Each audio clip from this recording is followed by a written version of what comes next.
Welcome, sleepy soul.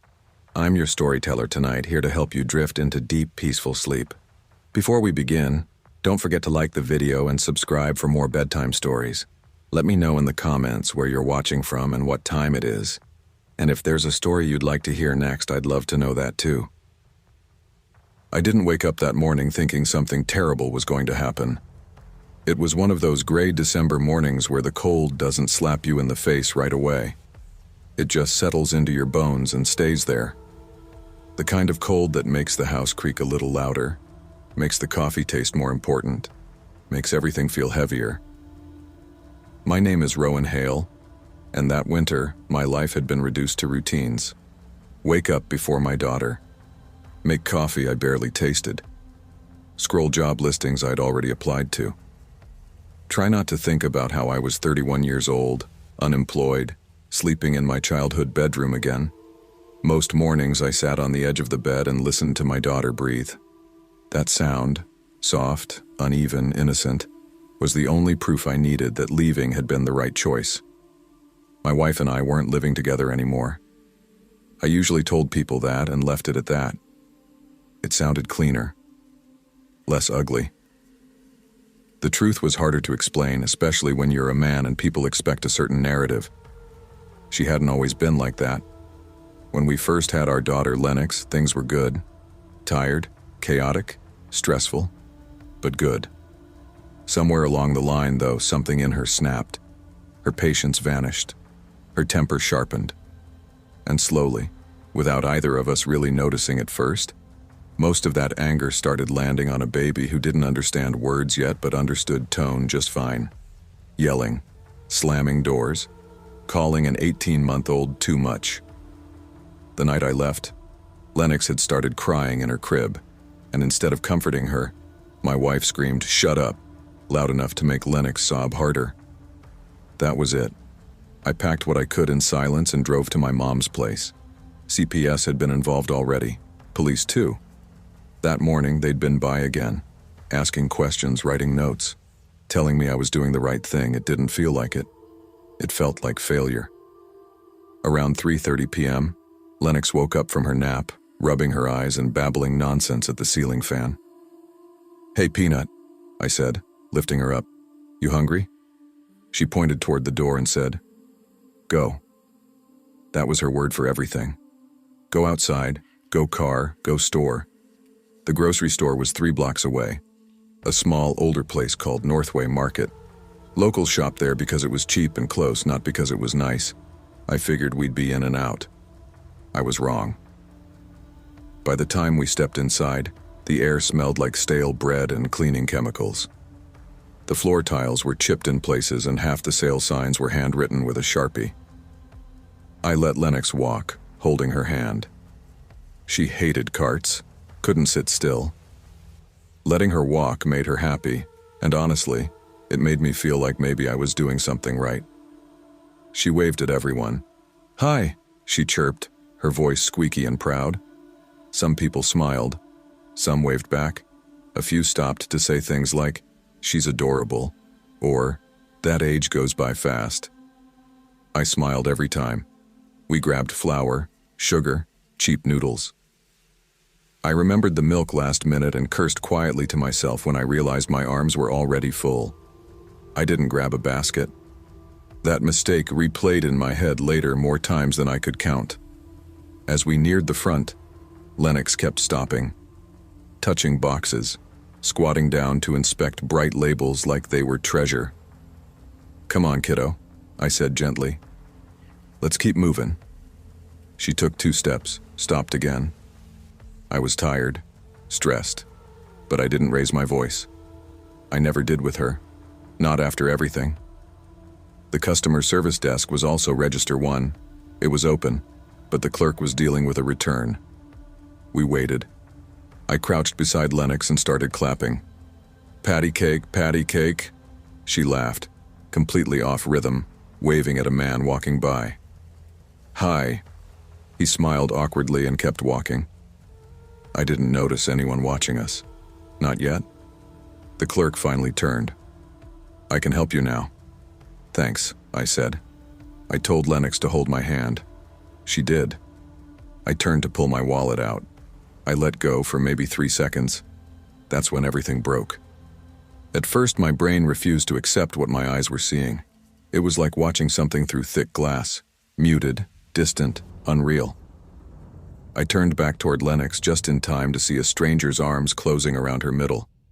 He lifted her like she weighed nothing, like she was a bag of groceries, like she wasn't my entire world. For a split second, my body didn't move. I remember thinking, this is wrong. Not this is happening, just this is wrong. Then Lennox screamed. It wasn't a tantrum cry. It wasn't tired or hungry or frustrated. It was pure fear. A sharp animal sound that ripped straight through my chest and knocked the air out of my lungs. The cashier's voice cut through the noise. "Hey, what are you doing with his daughter?" Her voice cracked on the last word. The man bolted. He turned toward the entrance doors, Lennox thrashing in his arms, one tiny shoe already halfway off her foot. I dropped my wallet. It hit the floor, cards scattering, but I didn't see any of it. Everything narrowed. The entrance doors didn't open. They were one way, exit only from the other side. Someone was trying to come in, confused, pushing against them as the man slammed into the glass, panic flashing across his face. The cashier grabbed the phone. "I'm calling the police." I remember my knife then. It was clipped inside my jacket pocket. A small folding knife. I carried it for dumb reasons, cutting tags, opening juice seals, everyday stuff. My hand brushed it automatically as I ran, but I didn't pull it. I don't know why. Maybe instinct. Maybe fear. Maybe I just couldn't stand the idea of hurting someone while my daughter was watching. I hit him instead. I didn't aim. I didn't think. I just swung. My fist connected with the side of his head right above the ear. I felt the impact all the way up my arm. He stumbled, his grip loosening just enough. I tore Lennox out of his arms. She clung to me instantly, fingers digging into my jacket, face buried against my neck. Her cries were hot and wet and desperate, soaking through my collar. "I got you," I kept saying. "I got you. Daddy's here." The man didn't fight. He looked at me once, eyes wild, unfocused, and then he ran. Out the door. Gone. I slid down against the counter, legs shaking so hard I couldn't stand anymore. My daughter's heartbeat was racing against my chest. I could feel it through her jacket. Someone handed me her shoe. Another woman kept saying, "Oh my God, oh my God," over and over. The police were there within minutes. Lights flashing through the windows, red and blue washing over everything. Officers spread out fast, radios crackling. They asked what happened. I told them, shaggy hair, beard, hoodie, average height, nothing special. Nothing that would make him stand out in a crowd. That scared me more than anything. They took statements from everyone, the cashier, customers, a guy near the door who said the man had been pacing earlier, pretending to look at the sale signs. I hadn't noticed. I hated myself for that. They searched behind the building, dumpsters, alleys, nothing. One officer drove us home. Lennox had stopped crying by then, exhausted, clutching my jacket like it was the only thing keeping her anchored to the world. At the house, they asked more questions. Had I seen him before? Did anyone in my life look like him? What was my home situation? I answered everything honestly. About my wife. About CPS. About the officers who had been there earlier that day. They nodded, wrote things down, told me I'd done the right thing. After they left, the house felt too quiet. I sat on the couch with Lennox asleep on my chest, staring at the Christmas tree my mom had put up in the corner. Half the lights didn't work. The ornaments were old, some from when I was a kid. 20 minutes later, there was another knock. I almost didn't answer. When I opened the door, the same officers stood there again, but this time their arms were full. A massive box of diapers, wipes, grocery bags stacked so high I couldn't count them. A couple of toy bags tucked under one officer's arm. One of them held out a Christmas card. "We couldn't stop thinking about you," he said quietly. "About everything you've been dealing with." I tried to say thank you. I didn't make it. My knees gave out. I sank onto the floor and cried harder than I ever had in my life. Ugly, choking sobs that I couldn't stop. The kind that come from holding it together for too long. They waited, didn't rush me. Inside the card was a handwritten note. "You're a strong father.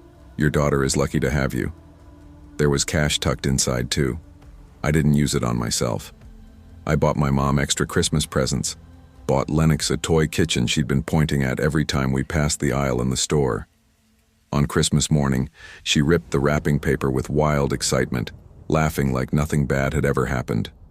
I watched her play, safe and happy, and felt something settle inside my chest for the first time in months.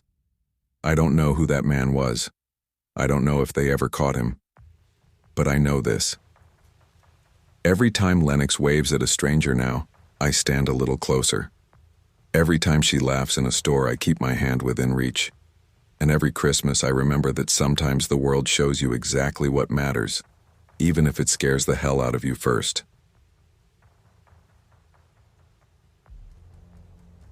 I still remember how normal that evening felt, and maybe that's the part that messes with me the most. I'd always loved Christmas Eve for its quiet, not the movie version with big family dinners and wrapping paper everywhere, but the calm that settles in once the sun goes down and most people are already inside. Our place usually went dead silent by 7. No traffic, no kids.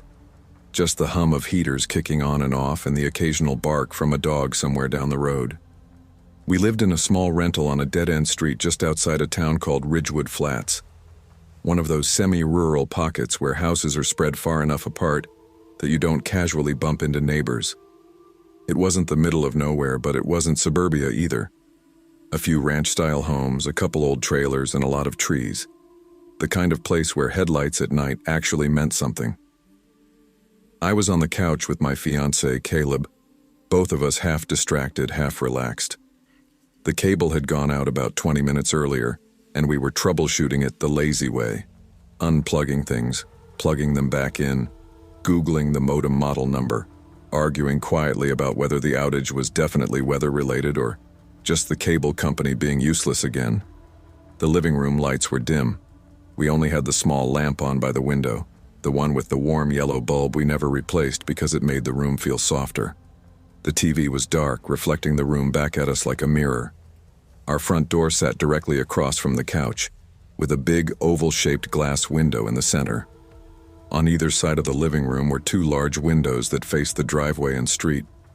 During the day, they let in a ton of light. At night, they mostly showed darkness and reflections. I remember leaning back against the armrest and saying, "If it's still out tomorrow, I'm calling them first thing."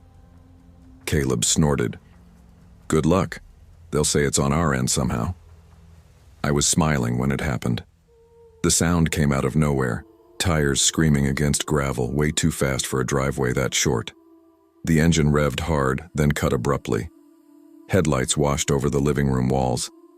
Before I could even process it, 2 car doors slammed shut, then yelling, "Hey, it's us!"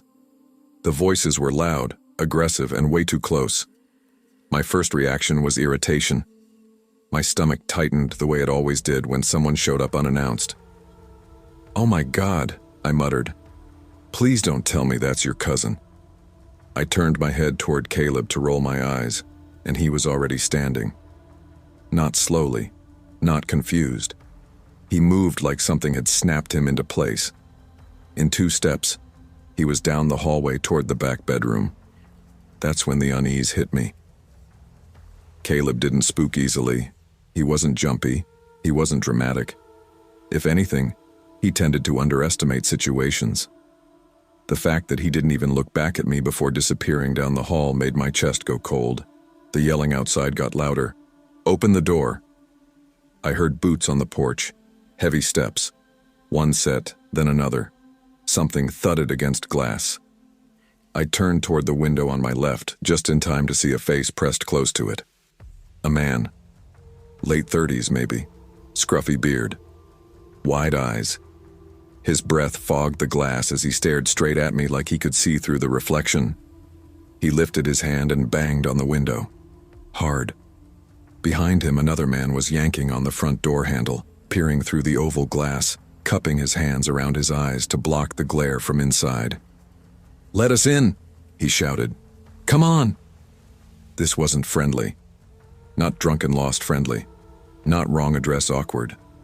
This was demanding, angry, urgent in a way that made my pulse pound in my ears. My brain scrambled for logic. Maybe they had the wrong house. Maybe there was an emergency, maybe... "Babe," I yelled, my voice cracking. "Caleb." He didn't answer. The man at the window leaned closer, his forehead nearly touching the glass. "Don't act like you don't know us," he said. "We know you're home." I slid off the couch slowly, keeping my eyes on him. My legs felt weak, like I'd stood up too fast. "I'm calling the cops," I shouted, hoping my voice sounded stronger than I felt. The man at the door laughed, a sharp, humorless sound. "Go ahead," he said. "Just open the damn door." I backed away, moving toward the hallway, my heart slamming so hard it hurt. Caleb reappeared then, stepping out of the bedroom with something in his hands. The pistol. He didn't raise it, didn't point it. He just held it low, close to his side, his jaw tight. "Leave," he said, loud and steady. "Now." The men froze. For half a second, no one moved. Then the one at the window stepped back, lifting his hands slightly, palms out. "Whoa, man," he said. "No need for that." They retreated a few steps down the porch, closer to the driveway. I felt a flicker of relief. Maybe that was enough. Maybe... I took a step toward the door, and the second my shadow crossed the oval window, they surged forward again. "Open it!" the man yelled, slamming his fist against the door. "Let us in!" The other one ran to the side window, rattling it violently. "We're not messing around," he shouted. "You hear me?" My hands were shaking so badly I almost dropped my phone as I dialed 911. I moved back into the hallway, pressing myself against the wall, peeking through the narrow window near the kitchen. They were pacing now, agitated. One kept muttering under his breath. Then something weird happened. They started shouting names. "Ryan, it's me! Come on, man, you know who I am!" Different names, over and over, none of them ours, none familiar. The dispatcher answered, her voice calm, professional. 911, what's your emergency?" "There are 2 men trying to break into my house," I whispered. "They're on the porch, they won't leave." She asked for the address. I gave it, stumbling over the street name. "Are they armed?" she asked. I don't know," I said. "They're aggressive. They're banging on the windows." She told me officers were on the way, told me to stay on the line. Outside, the yelling shifted. The man by the driveway looked toward the truck, then back at the house. "This ain't over," he shouted. "You hear me?" The other one leaned toward the window one last time, his face twisted into something ugly. "Merry Christmas," he said, slow and deliberate. "Hope you sleep real good tonight." Then they were running. Doors slammed. The engine roared to life. Gravel sprayed as the truck tore out of the driveway, disappearing down the dead-end road without stopping anywhere else. No hesitation, no confusion, just gone. The police arrived 10 minutes later. By then the house felt different, like it had been violated without being touched. Every shadow felt wrong, every sound too loud. The officers took our statements, walked the property, shined flashlights into the trees. They told us it might have been a mistake. Wrong address. Intoxicated men. But nothing about it felt mistaken. They never followed up. Never called. Never found them. That night, Caleb and I sat awake until morning, the Christmas lights blinking silently in the corner, the cable still out. The house wrapped in an uneasy quiet that felt nothing like peace. I still think about it every Christmas Eve, about how close it came to being worse, about how normal it all started, and about how some people don't knock because they think you'll answer. They knock because they expect you to. Christmas always makes me tired before it makes me happy. Not the good tired either. Not the kind where you've laughed too much or eaten too much and collapse into bed smiling. It's the slow, heavy kind that creeps into your bones sometime after sunset, when the day is technically over but everyone keeps pretending it isn't. That year, Christmas fell on a weekday, the kind where you're expected to be cheerful, even though tomorrow still feels like a work day in disguise. Snow had been falling since morning. Not the dramatic kind, just that constant soft drift that muffles sound and makes everything feel unreal. I woke up early, despite telling myself I wouldn't. That's always been my problem. I can never fully relax on holidays. My mind keeps ticking, like it's waiting for something to go wrong. My bloke, Hari, was already awake when I came into the kitchen. Hoodie on, hair sticking up, eyes glued to his phone. "Morning," I said. "Merry Christmas," he replied without looking up. We didn't do big traditions. No matching pajamas. No forced cheer. Just coffee, quiet, and eventually food. That worked for us. By noon, the apartment smelled like reheated leftovers and coffee grounds. Outside, the street was dead. Christmas in our neighborhood always felt like a ghost town. Curtains drawn, cars unmoved, the world temporarily paused. Around 3 in the afternoon, Hari disappeared into the bedroom with his laptop. "Steam sale," he called out like that explained everything. I peeked in later. He was already lost to it. Headset on, fingers moving fast, face lit blue by the screen. I'd learned not to compete with that look. When he got like that, he was gone. So by early evening, boredom had settled in. I texted an old friend across town. "You home?" They were. I threw on my coat and boots and headed out, telling Hari I'd be back later. "Don't wait up," he said, eyes still on the screen. The visit was nice enough. Too nice, maybe. The kind where you talk about old memories and realize how far away they feel. We laughed, drank tea, talked about people we hadn't seen in years, but my body started shutting down around 9. That's when my phone buzzed. Jari. Bandmates coming over. Old days, guitar stuff. I sighed. Me. I'm tired. Jari. Won't be late, promise. He'd promised that before. Still, I headed home. Snow crunching under my boots, breath fogging in the dark.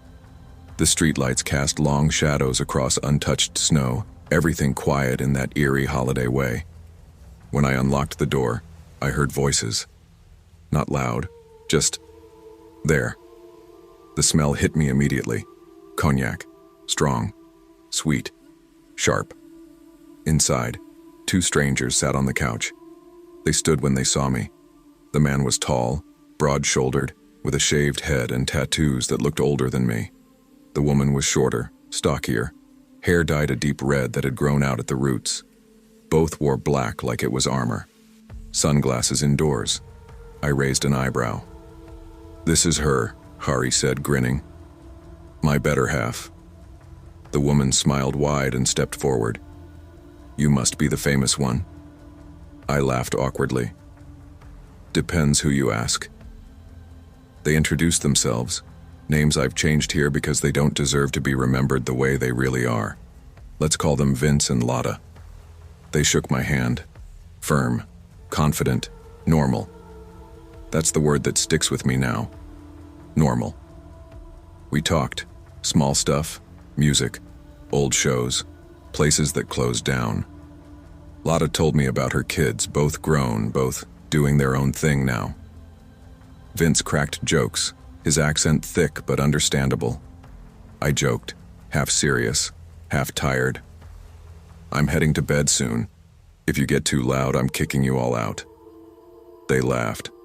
Lotta put a hand over her chest dramatically. "We wouldn't dare." I believed her. At least, I thought I did. I didn't stay long in the living room. That wasn't a conscious decision at first. It was more like my body quietly opting out while my mind tried to stay polite. I perched on the arm of the couch, listening to Vince and Hari reminisce about bands I'd never heard of, venues that didn't exist anymore, people who'd sold out or lost their edge. The bottle of cognac sat on the coffee table, already half empty. Shari poured generously. Too generously. I watched him tip the glass back, the liquid disappearing faster each time. His cheeks had that familiar flush, the one that made my stomach tighten just a little. He wasn't violent by nature, but strong alcohol loosened something in him. A fuse shortened. Words sharpened. I caught Lotta watching him too, not judgmental, assessing. "So," she said to me, crossing her legs, "you're not from around here, are you?" "No," I said. "Moved here years ago." "Must have been hard," she replied. "Different culture." I nodded. "You get used to it." Vince laughed. "She still says sorry when people bump into her." I smiled, but something in the way he said it rubbed me wrong, like he knew more than he should. The guitar came out eventually. Shari strummed, Vince joined in, fingers clumsy but confident. Lotta hummed along, eyes closed, swaying slightly. It was nice, loud but not unbearable. Still, exhaustion pulled at me harder with every minute. Around midnight I stood. "I'm calling it," I said. "Early night for me." Lotta stood too and hugged me without hesitation. Her arms were strong, firm. "Sleep well," she said into my ear. Vince raised his glass. "We'll keep it down." I smiled. I've heard that one before. I went to bed with the door cracked, just enough to hear if things got out of hand. At first, they didn't. The music faded. The talking softened. I drifted in and out, half listening to laughter and clinking glasses. At some point, I remember thinking maybe I'd been wrong to worry. Then I slept. I woke up choking on sound. Not noise, shouting, angry, raw, the kind that snaps you awake instantly, heart hammering before your brain even catches up. I sat up, disoriented, the red digits of the clock glowing. 5:02 a.m. Something crashed in the living room. "Enough!" someone yelled. Another voice shouted back, words slurred, sharp-edged. I swung my legs out of bed, adrenaline burning away the sleep. My hoodie was on the chair. I pulled it over my head and stepped into the hallway. The light from the living room spilled out like a wound. And there he was, Hari. Standing stiff, shoulders hunched forward, arm outstretched, a knife in his hand, pointed straight at Vince. Time slowed in a way I can't properly explain. I remember thinking absurdly that it was the good kitchen knife, the sharp one I always told him not to leave in the sink. Vince stood frozen, hands half raised. Lotta was between them, turned slightly sideways like she was used to standing between angry men. Everyone was shouting at once. Finnish, English, drunk nonsense colliding in the air. "What the hell is going on?" I yelled. No one answered. I didn't think, I just moved. "Shari," I said sharply, "put it down." He turned toward me, eyes glassy, jaw clenched so hard I thought his teeth might crack. "They disrespected me," he snapped, "in my own house. Put the knife down." I stepped closer. The blade glinted under the light.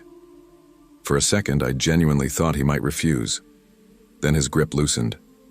I took the knife from his hand. My hands were shaking, but I didn't let it show. I set it on the counter behind me, out of reach. "Everyone calm the fuck down," I said. My voice didn't sound like mine. It sounded steadier, colder. The shouting continued, but quieter now. Accusations, old wounds dragged up from nowhere. Vince slurring about loyalty, Hari yelling about respect. Lotta finally snapped. She turned to Hari, her voice suddenly clear, sharp enough to cut through everything else. "How would you feel," she said slowly, "if I held a knife to your woman?" Silence. It landed wrong. I didn't realize it at the time. Back then, it sounded like logic, like empathy. I nodded. "Exactly. Think about that." Lotta looked at me, really looked. Her mouth curved into a small smile. Not warm, not reassuring, knowing. That's when my skin prickled. The argument fizzled after that, like a fire starved of oxygen. Apologies followed. Hugs, slurred laughter. The kind of drunk forgiveness that feels more like exhaustion than resolution. Eventually, Vince and Lotta grabbed their coats. "We should go," Lotta said. They hugged Hari, then me. Lotta's grip lingered. "You're always welcome to visit," she said. I forced a smile. The door closed behind them. The apartment felt too quiet. The door clicked shut behind them, and for a few seconds neither of us moved. It felt like the apartment was holding its breath. The smell of cognac still hung heavy in the air, mixed with cold air from the open door and something metallic I couldn't quite place. My hands were shaking now that there was nothing left to do with them. I locked the door. Then I leaned against it. "What the fuck was that?" I said quietly. Hari sat down hard on the couch, elbows on his knees, head in his hands. "I don't know," he muttered. "I don't even remember picking up the knife." That scared me more than anything else so far. I went into the kitchen and rinsed my hands even though they weren't dirty. The water felt too hot, then too cold. I couldn't find the middle. When I came back, he was still sitting there. "I'm sorry," he said. "I really am. I shouldn't drink that stuff, it messes me up." I nodded. I'd heard that before. Still, this felt different. Bigger. We went to bed without turning off the lights. I lay there staring at the ceiling, replaying Lotta's words in my head. "How would you feel if I held a knife to your woman?" There was something about the way she'd said it. Not angry, not scared. Certain. Just as I was starting to drift off again, Hari spoke. "You know, they're not just old band friends." I turned my head. "What do you mean?" He hesitated. "They've killed people." I sat up so fast the blanket slid off me. "What?" "They're murderers," he said, rubbing his face. "Long time ago, before I really knew them well. Did time. Both of them." My mouth felt dry. "You're joking." "I'm not." The room felt suddenly very small. "How many?" I asked. "I don't know," he said. "A couple. Maybe more." It was complicated. I thought about Lotta's smile, about the way she hugged me, about how normal they'd seemed. "You let them into our house," I said. "I didn't think—" "No," I snapped. "You didn't." He went quiet. Sleep didn't come after that. The next few days felt wrong. Nothing else happened. No knocks at the door, no messages, no sudden revelations. Just normal life stubbornly continuing, which somehow made everything worse. I couldn't stop replaying the night in my head. Every word, every look. I kept thinking about how easily I'd stepped between them. How instinctively I'd trusted Lotta when she spoke. How natural it felt to back her up. That's what haunted me most. Not the knife, not the shouting, the normality. I started noticing things I hadn't before. The way Vince never once seemed afraid. The way Lotta positioned herself during the argument, always slightly sideways, always between people. The way her voice went perfectly calm when she made her point. That wasn't instinct, that was experience. One night I asked Hari, "Did they ever talk about it?" He shook his head. "No, not directly." That scared me even more. People who brag scare you less than people who don't need to. Christmas decorations stayed up longer than usual that year. I didn't have the energy to take them down. The lights felt fake, cheerful in a way that didn't match what sat in my chest. I kept thinking about the invitation. "You're always welcome to visit." I knew we never would. Weeks passed, then months. Hari stopped drinking entirely, not dramatically, just stopped. He never touched the cognac again. Sometimes, late at night, I'd wake up and listen to the quiet, to the snow falling outside, to the city breathing, and I'd think about how easily evil blends in, how it laughs at your jokes, how it talks about its kids, how it hugs you goodnight. If I passed them on the street, I wouldn't cross to the other side, and that's the most terrifying part of all. So to the couple who spent Christmas night in my living room, the ones who smiled, drank, forgave, and left like any other guests, let's not meet again. I was 24 years old, and December had that kind of cold that seeped into your bones without asking permission. The kind where your breath fogs up car windows even after the heater's been running for 10 minutes. The kind where Christmas music sounds less cheerful and more exhausting, like it's reminding you how fast time is moving. I remember sitting on the edge of my bed that morning, pulling on thick socks, staring at my phone while snow drifted lazily past the window. That day wasn't supposed to be anything special. No plans, no drama, no danger, just lunch, a mall, and a stupid coupon for free underwear. That winter had been rough. I was working full-time, barely sleeping, constantly anxious in a way I couldn't explain to people without sounding dramatic. My boyfriend kept telling me I needed a break. "You're wound way too tight lately," he said one night while we ate takeout on the couch. "I'm fine," I lied automatically.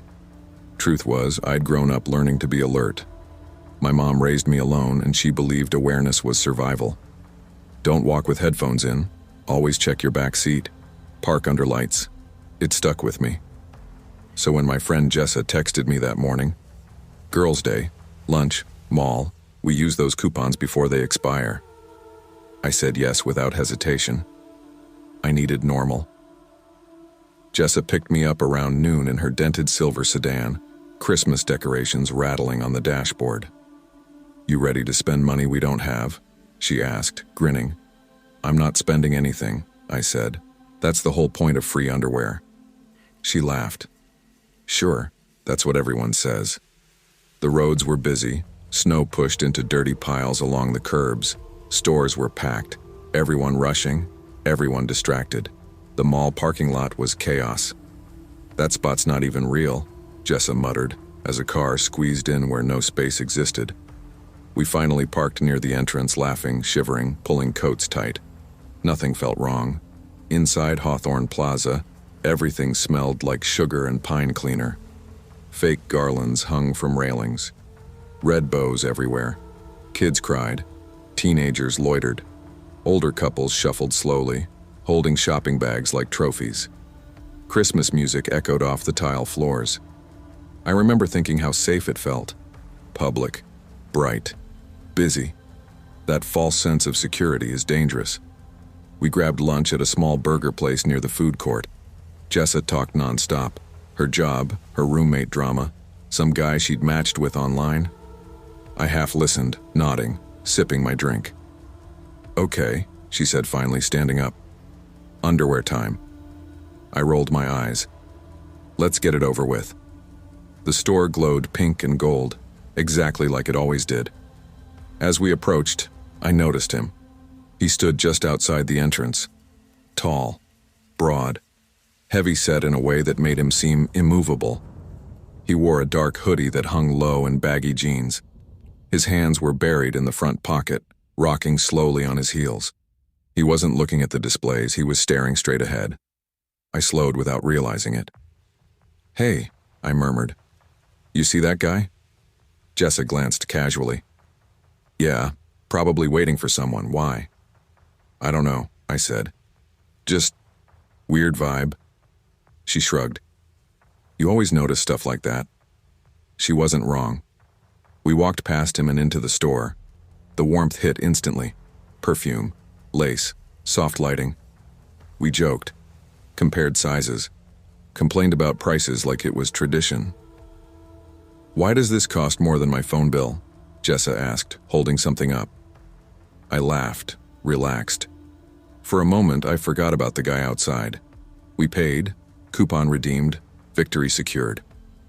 When we stepped back into the mall corridor, I instinctively glanced around. He wasn't there. I felt stupid for feeling relieved. We walked toward the center of the mall, talking about where to go next. "Claire's," Jessa said. "I want something obnoxiously Christmassy."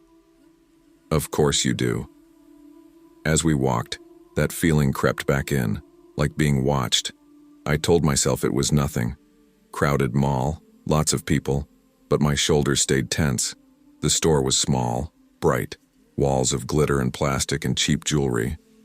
I didn't love tight spaces, but I followed Jessa in anyway.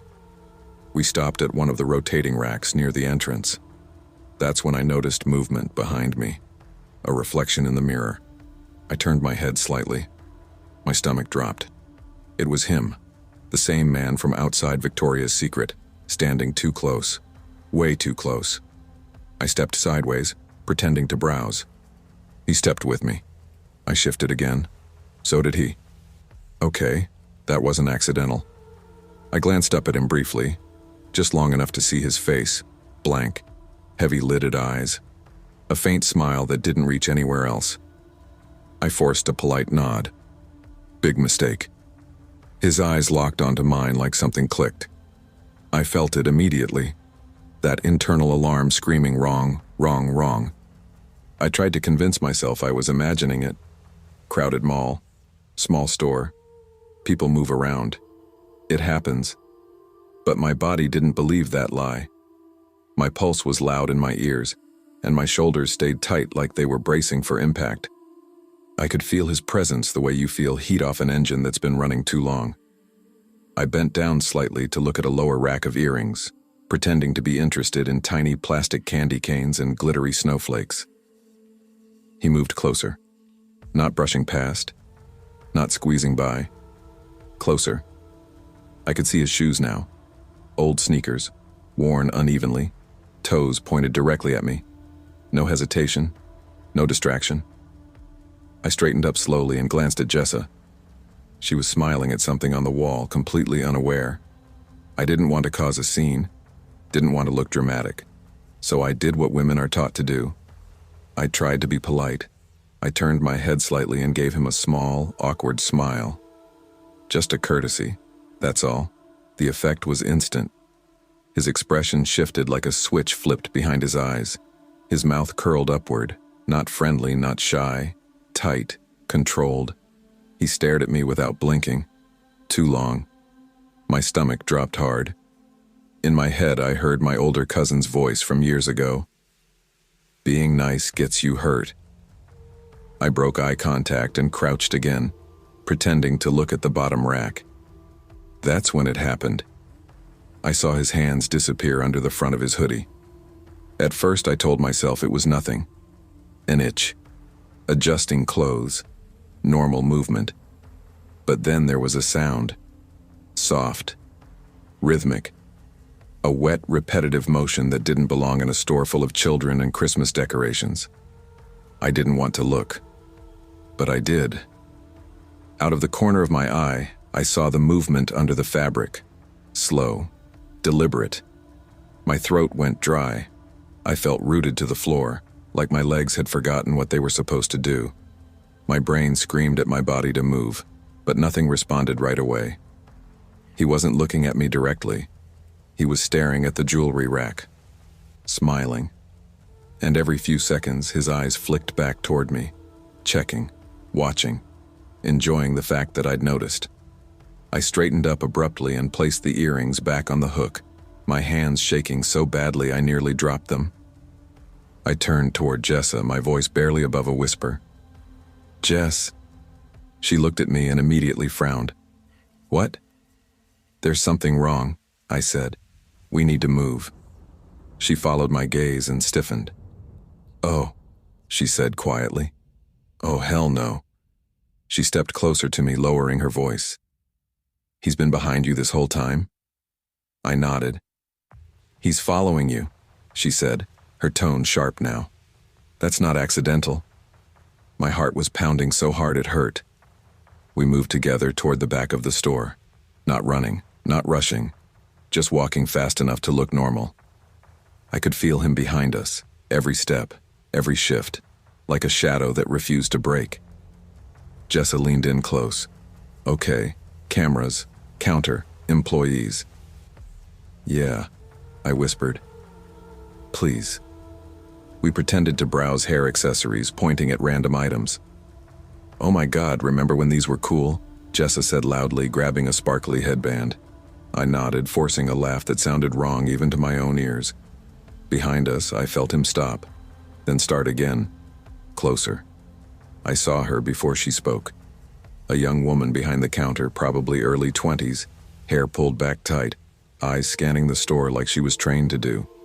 Her gaze landed on him, then on us, then back on him.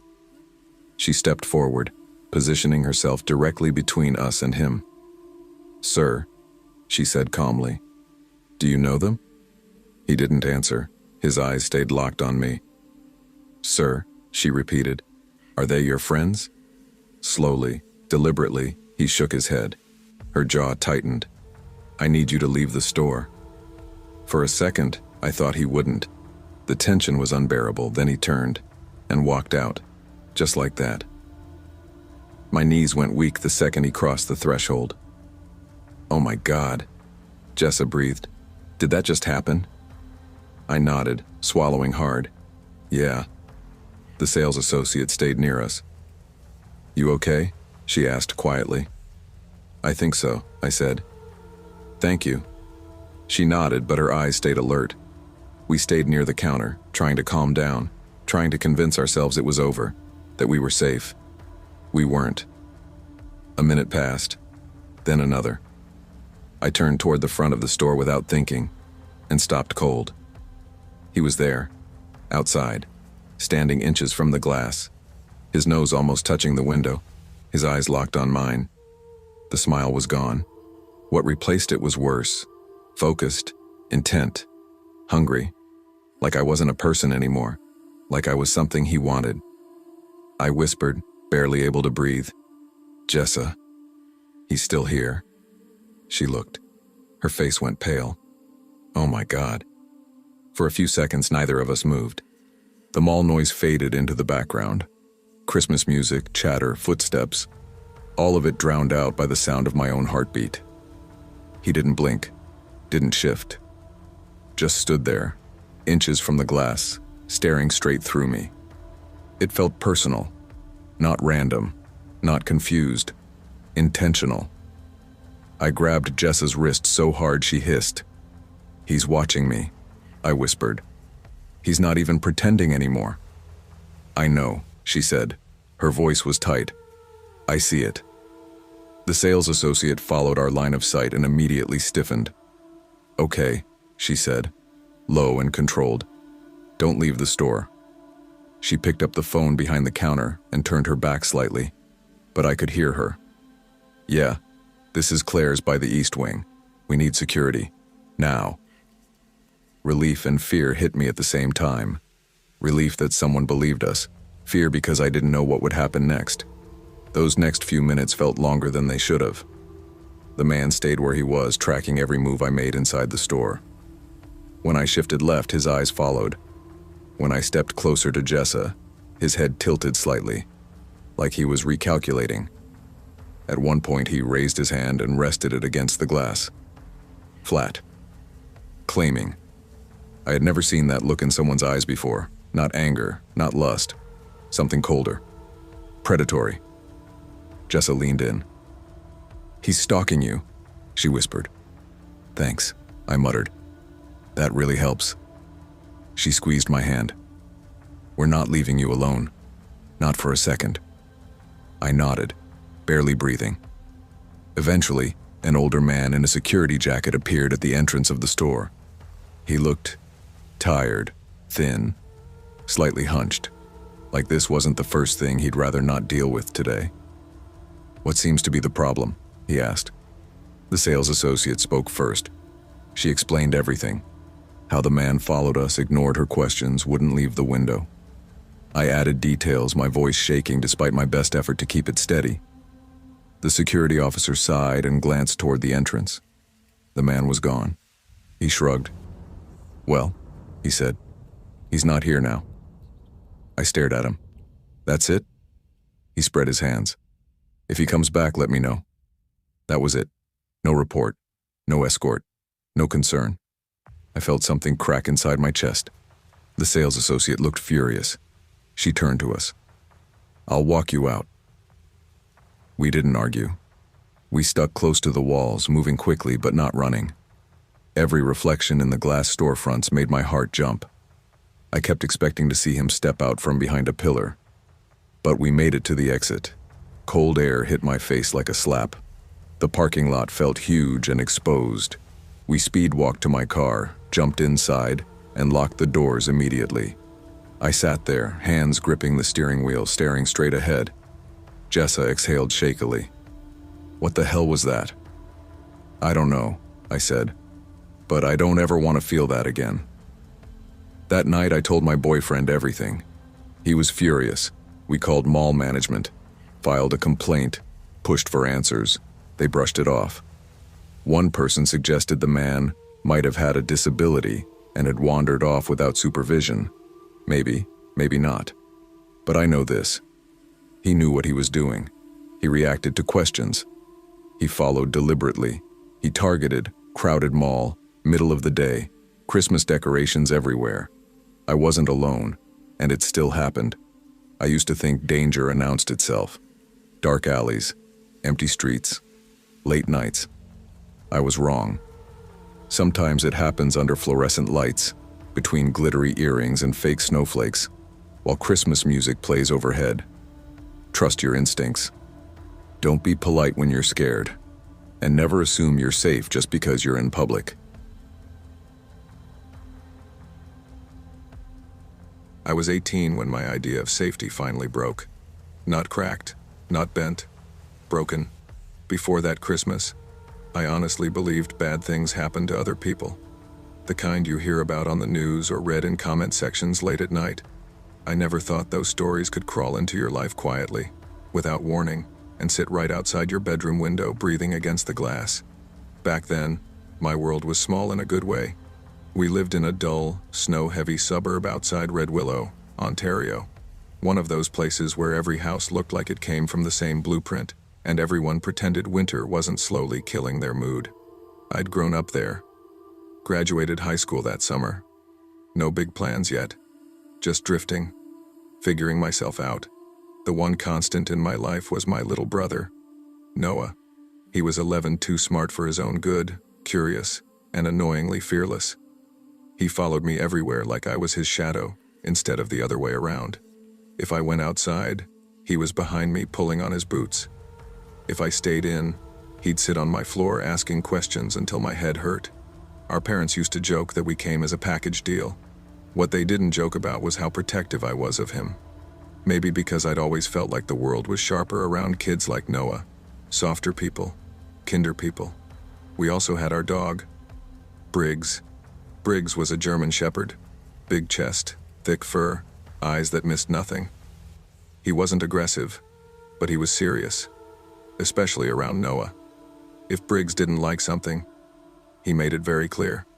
That Christmas, my parents decided we were doing something different. They were tired of noisy holidays, tired of phones, tired of schedules. My dad had grown up hunting with his father, and every winter he'd talk about cabins, fires, and snow so quiet it felt unreal. So they booked a group of cabins in a place called Hollow Creek Reserve.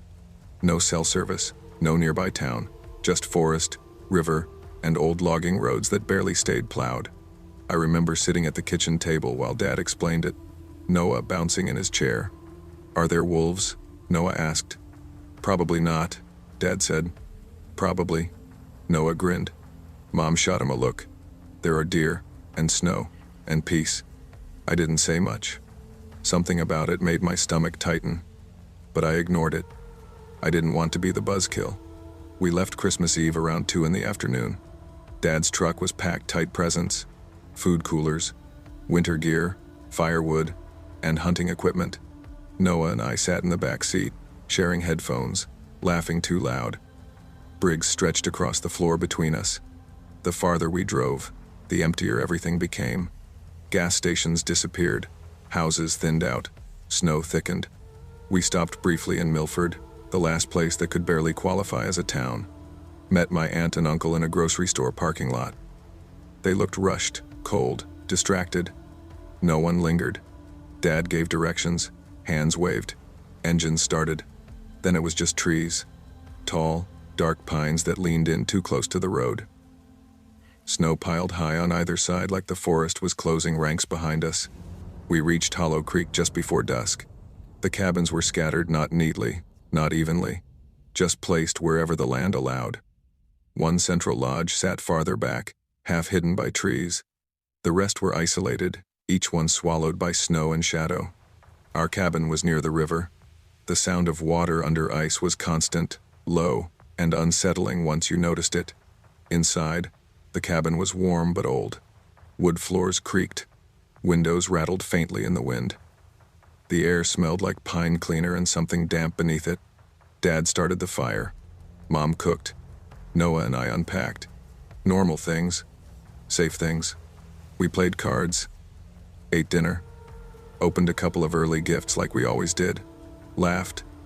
Took photos. Later, Dad mentioned hunting the next morning. Just at first light, he said, "I'll take you with me." He looked at me when he said it. Noah's eyes lit up. "Can I come?" "You can watch," Dad said. Learn. By 10, exhaustion hit us hard. Noah and I shared the back bedroom. 2 beds, 1 window facing the river and woods beyond it. Briggs curled up at the foot of Noah's bed like he always did. Dad brought his rifle bag in and slid it under my bed. "Easier for the morning," he said. I nodded. I didn't know that was the last normal moment of the trip. That night, something changed. And once it did, it never went back. Sleep didn't come easily that night. Not the normal kind, at least. It was the kind where your body shuts down but your mind stays half awake, floating just under the surface. Every creak of the cabin felt louder. Every gust of wind sounded deliberate, like someone moving carefully outside. I remember rolling onto my side and seeing Noah's silhouette in the dim light from the moon filtering through the window. Briggs's chest rose and fell slowly at the foot of his bed. Everything looked fine. It didn't feel fine. At some point, I drifted off. What woke me wasn't a sound, it was tension. Briggs was awake. I could feel it before I heard it. The mattress shifted slightly as he lifted his head. Then came the growl. Low, controlled, deep in his chest. My eyes snapped open. At first, I assumed it was Dad. He barely slept on trips like this. At home, if he couldn't sleep, he'd sit in the living room with the TV on low, or make coffee at stupid hours of the night. Briggs never liked that either. He'd growl until Dad spoke. But this was different. The cabin was dark. No light under the bedroom door. No muffled sounds from the kitchen. Just the growl and the river outside. "Briggs," I whispered. "It's okay." The growl didn't stop. Noah stirred beside me. "What's wrong?" "Nothing," I said quietly. "Go back to sleep." Briggs shifted his weight, claws scraping softly against the wood floor. His ears were pointed toward the window, his body tense in a way I'd only seen a handful of times before. That's when the barking started. Sharp, loud, sudden. Noah jolted upright. "What's happening?" Before I could answer, the bedroom door swung open, and the overhead light snapped on. Dad stood there. His face looked wrong. Not scared exactly. More like someone who'd already been scared and was trying not to show it. "Were you two laughing just now?" he asked. "No," I said immediately. "We were asleep." He didn't respond. He walked past the beds toward the window, his steps slow and careful, like he didn't want to make noise. He grabbed the curtain and pulled it aside. Cold moonlight spilled into the room. "What are you looking at?" Noah asked. Dad didn't answer. His jaw tightened. He leaned closer to the glass, eyes scanning the tree line beyond the river. The forest was pitch black. No movement, no sound except the water. After a few seconds, Dad let the curtain fall back into place. "Nothing," he said. "Just thought I heard something." He turned the light off and left without another word. Noah looked at me. "That was weird." "Yeah," I said. "Probably just animals." But my heart was already racing. Dad didn't lie. Not like that. I stayed awake after that. Every minute felt stretched thin. I flinched at the pop of the fire settling in the other room, at the wind brushing snow off the roof, at the river's endless, low murmur.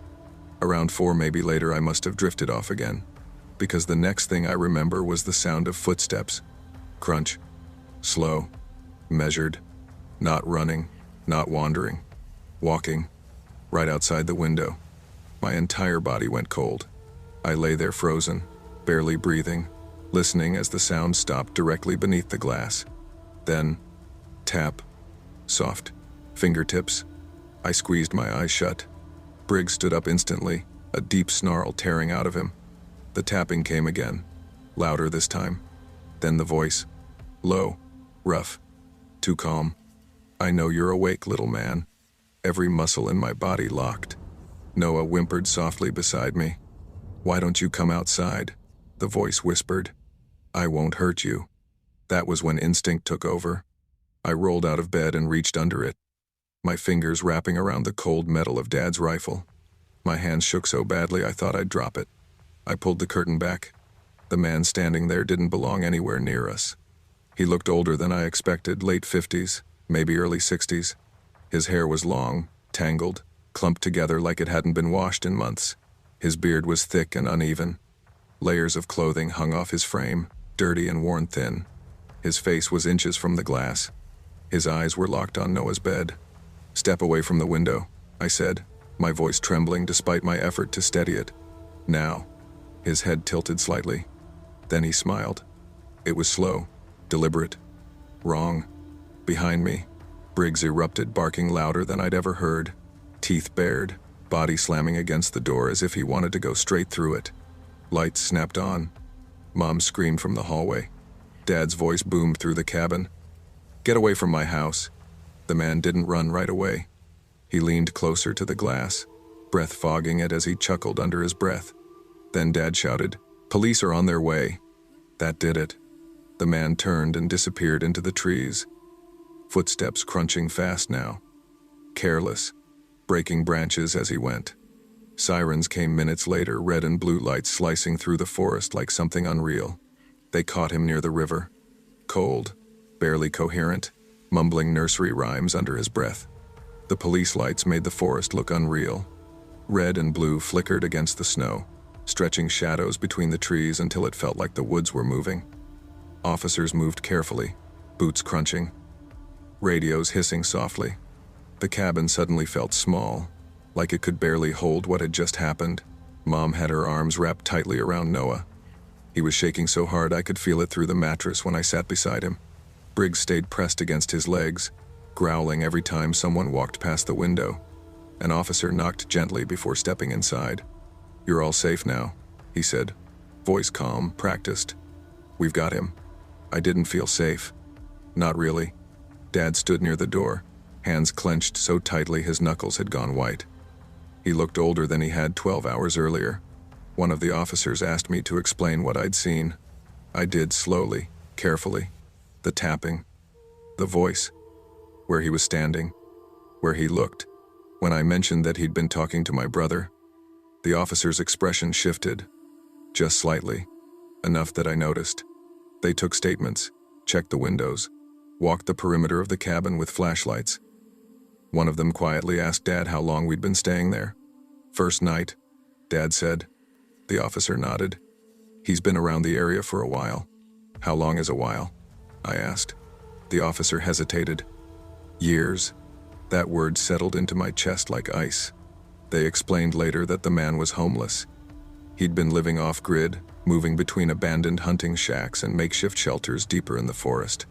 Locals had reported seeing him from time to time, but he usually vanished before anyone could do much. What was he doing here? Mom asked, her voice barely steady. The officer didn't answer directly. He's unwell, he said. Delusions. Fixations. Fixations. I looked at Noah, his face buried in Mom's jacket. After the police left, the cabin felt different, like it had been contaminated. No one suggested sleeping. No one needed to. We packed what we could in silence. Dad called my aunt and uncle, and within half an hour, we were loading the truck again. Headlights cutting through the falling snow. We spent the rest of the night crammed into my aunt's cabin. Kids asleep on couches, adults whispering in the kitchen. No one laughed. No one joked. Noah didn't let go of me. Christmas morning came anyway. It always does. But it felt hollow. The adults tried. Coffee, breakfast. A few forced smiles. Someone put on music too loud, like noise could fill the space where peace used to be. Noah barely spoke. Every time someone opened a door, he flinched. We left the reserve early on Boxing Day. No arguments, no discussion. The drive home was quiet. Snow still falling, trees thinning out as civilization crept back in. I thought that would be the end of it. I was wrong. It wasn't until weeks later that Dad told me the rest. We were sitting at the kitchen table back home, late at night. The house was quiet, the kind of quiet that makes memories louder. "I need to tell you something," Dad said. I knew before he finished. "I heard him earlier," he continued. "Before he came to your window." My stomach dropped. "I was awake," Dad said. "Around 2. I heard singing." "What kind of singing?" I asked, already knowing the answer. "Nursery rhymes." I felt sick. "He was right outside my window," Dad said, laughing, talking to himself. "Why didn't you wake us?" My voice came out sharper than I meant it to. Dad swallowed. "I didn't want to scare you. I checked outside. Didn't see anything." "So you left the rifle under my bed?" I said quietly. He nodded. "I figured if anything happened," he said, "you'd protect your brother." The weight of that settled on me slowly. I was 18. I shouldn't have had to be ready for that, but I was, and that scares me more than anything else. Noah doesn't remember everything.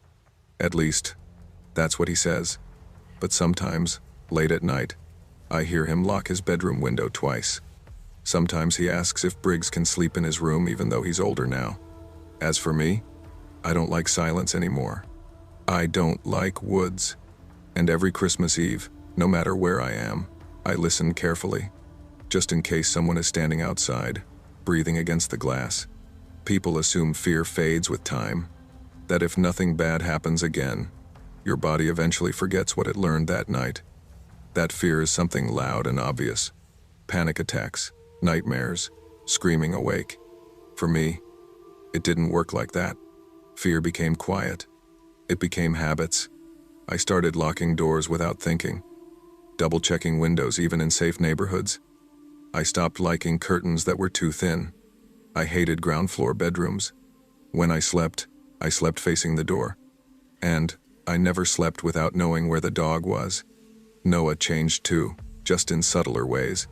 For a long time, he insisted on nightlights again, even though he was too old for them. He stopped asking to go camping.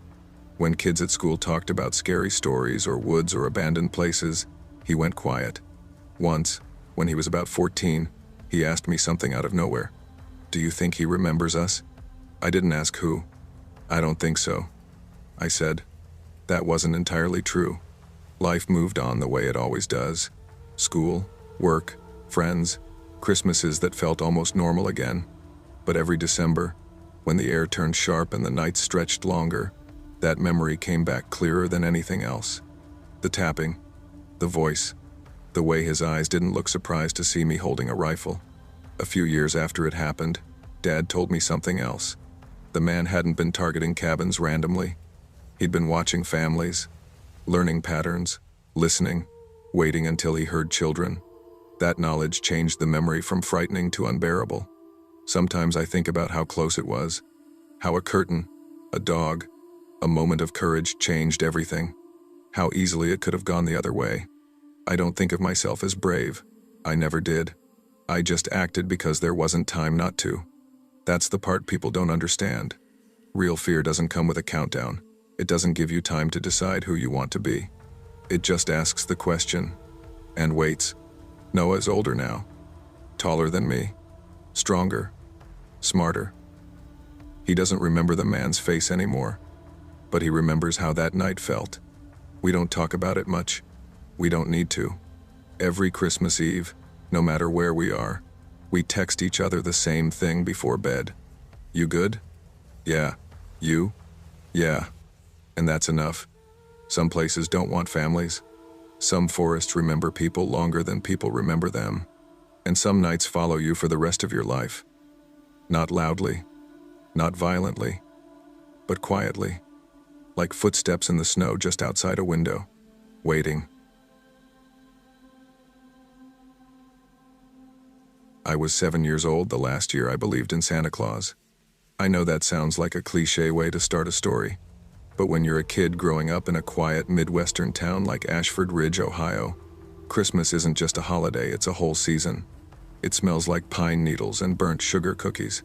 It sounds like snow crunching under boots and the low hum of heaters fighting the cold. And back then, it felt like magic was something you could almost touch if you stayed up late enough. My parents, Rick and Lorna Hale, weren't rich by any means. My dad worked maintenance at the local paper mill, and my mom picked up shifts at the diner just off Route 14. But every December, they made damn sure Christmas felt big. The kind of big that makes a kid believe impossible things without questioning them. Our house sat at the edge of town, not rural, not suburban. Just a quiet street where everyone knew everyone. Old maple trees lined the sidewalks, and most houses had sliding glass doors that opened into finished basements or dens. Ours did too. That detail matters more than it should. Christmas Eve that year had been normal.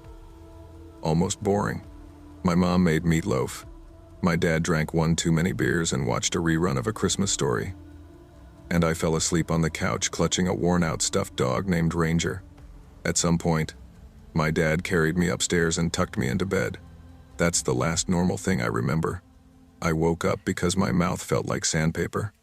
Anyone who had night thirst as a kid knows exactly what I mean, the kind where your throat burns just enough that sleep isn't happening again until you get water. I sat up in bed, rubbed my eyes, and listened. The house was dead quiet. No TV, no footsteps, just the faint ticking of the hallway clock and the heater kicking on and off. I slipped out of bed and padded barefoot down the hallway. The carpet felt cold, but familiar. We always left the nightlights on, one in the living room, one in the kitchen. My mom hated total darkness, said it made the house feel empty. I grabbed a plastic cup, filled it at the sink, and leaned against the counter, sipping slowly. I remember staring out the kitchen window, watching snow drift down under the streetlight. Big flakes, slow and quiet. That's when I heard it. A sound from downstairs. Not footsteps, not voices. It sounded like plastic crinkling, heavy and deliberate, like someone digging through a thick trash bag. I froze. Our Christmas tree was down there, in the den. We'd set it up near the sliding glass door because the ceiling was taller. All the presents were already wrapped and stacked under it, tagged with crooked handwriting and bows that never quite stuck right. I told myself it was my mom. Mom, I called softly. No answer. I stepped closer to the top of the basement stairs and peeked down. The den light was off, but the glow from the tree lights filled the room in soft reds and yellows. Shadows danced across the walls. Then the noise stopped. Completely. Mom? I tried again, my voice smaller this time. I started down the stairs. Halfway down, a lamp clicked on, and there he was, a man standing next to the tree. He was huge, not just tall, wide, broad shoulders, thick arms, boots planted heavy against the carpet. He wore a red suit that looked old, not shiny like the mall Santas. The fabric was dull, worn thin at the elbows. His beard was long and white, but uneven, like it hadn't been brushed properly. He turned toward me. "Well, hey there, buddy," he said. His voice was low and gravelly, not jolly like the movies, but I didn't notice that at the time. All I saw was the suit, the beard, the hat, Santa Claus. My heart started pounding, not with fear, but excitement. I thought you weren't real," I said. He chuckled, deep and slow. "That's what makes it work." He waved me closer. "Come on, don't just stand there." I walked toward him, my legs shaky. He smelled like cold air and something metallic underneath, like pennies or motor oil. "You've been a good kid this year?"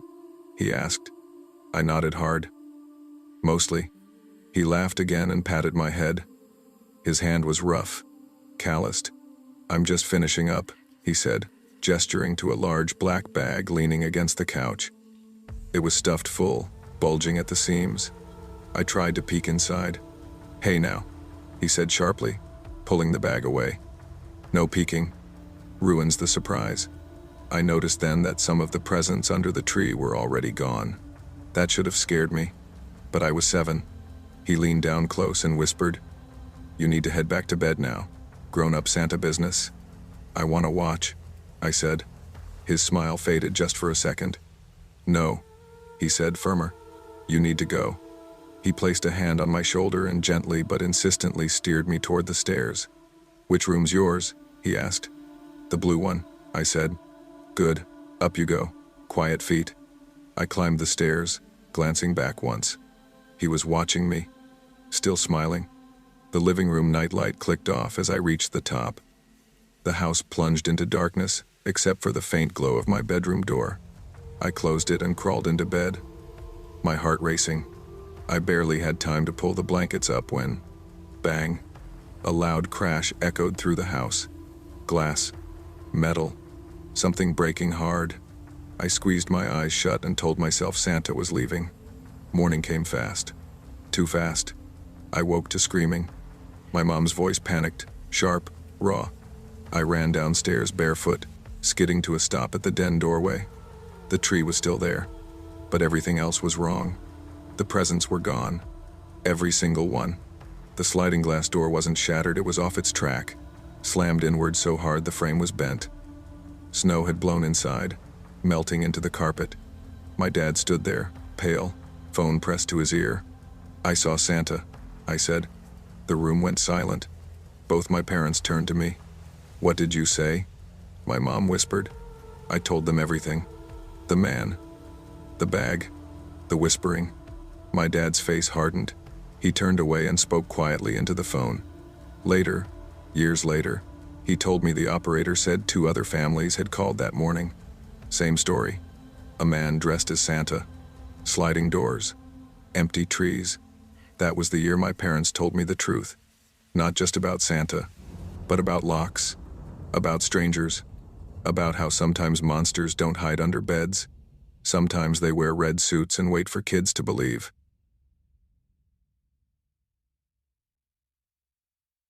I never planned on becoming a night security guard. It was one of those jobs you take when your life stalls out and you just need something that pays, something quiet, something that doesn't ask too many questions about why you're where you are. For me, that moment came in my late 20s, right after a messy breakup and a string of bad decisions that left me crashing on my cousin's couch on the south side.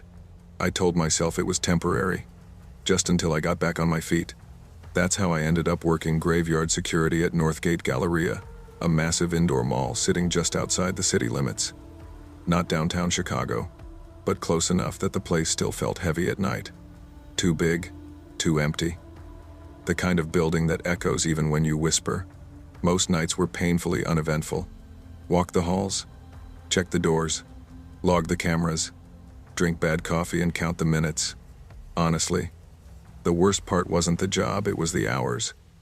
Your body never adjusts to being awake while the world sleeps. You exist in this weird limbo, where everything feels off by a few degrees. Sounds carry farther, shadows feel deeper, and your own thoughts get louder.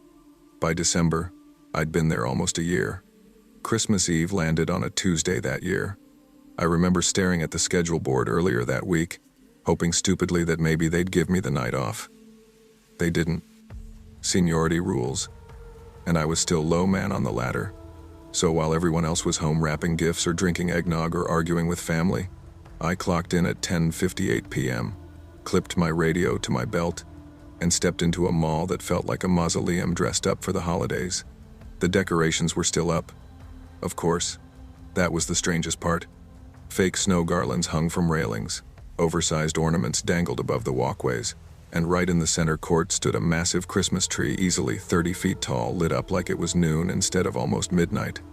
The mall stayed lit overnight for security reasons, but the holiday lights made it feel wrong, like the building was pretending to be alive. Lucky me, I muttered to myself, signing the logbook. The evening started like every other shift. I did my first patrol, slow, methodical, boots squeaking faintly against polished tile. Storefronts were sealed tight behind metal gates. Mannequins stood frozen in fake smiles, dressed in sweaters no one would buy until the after-Christmas sales. By 12:30 a.m., I grabbed a coffee from the security office, burnt, bitter. Too hot. Still better than falling asleep on my feet. I took my usual spot near the center tree, sitting on a bench where I could see 3 main corridors at once. That tree became my anchor at night. Something about it made the place feel less empty, That's when I noticed the light. At first, I thought my eyes were playing tricks on me. Way down the west corridor, nearly a football field away, there was a faint glow inside one of the stores. A jewelry shop, I think. Small, narrow. The kind of place that sells overpriced chains and birthstone rings. I frowned. That light had definitely been off earlier. No way, I said quietly. No cleaning crews were scheduled, no maintenance, and per policy, nobody was supposed to be in the mall overnight except me. I stood up, radio crackling softly as it shifted on my belt. Probably a timer, I told myself. Still, procedure was procedure. I started walking toward it, pace quickening the closer I got. The mall felt even bigger from that angle, the Christmas music looping faintly through ceiling speakers, some instrumental version of Silent Night that felt anything but silent. When I reached the storefront, the first thing I checked was the door. Locked. I tried it twice, just to be sure. Okay. Great, I muttered. The light inside flickered. Once. Twice. That uneasy buzz crawled up my spine, the one that tells you something's wrong before your brain catches up. Hello, I called out, tapping the glass with my knuckle. Mall security. Nothing. I crouched to set my coffee down near a fake potted plant by the entrance, then straightened back up, and froze. Behind the counter, just barely visible through the glass, was the top of someone's head. Not a reflection, not a mannequin. A real head. Dark hair. Low. Still, like someone was crouched behind the counter, hiding. My mouth went dry. Hey, I barked, louder this time. You can't be in here. The lights cut out. Total darkness. My heart jumped so hard it physically hurt. Jesus. The lights flickered back on. The counter was empty. No head. No movement. Nothing. I stood there, staring, trying to convince myself I hadn't just imagined it. You're tired, I whispered. That's all. I reached for my master key ring, fingers fumbling as I tried to find the right one. But then reality hit me all at once. I didn't know where the light switch was, and I sure as hell didn't want to step behind that counter alone. Nope, I said, backing away. I relocked the door, pointless. Maybe. But it made me feel better, and headed back toward the center court. I grabbed my coffee, hands shaking now, and took a long gulp. Too fast. It burned all the way down. That's when I heard it. Click. Somewhere behind me.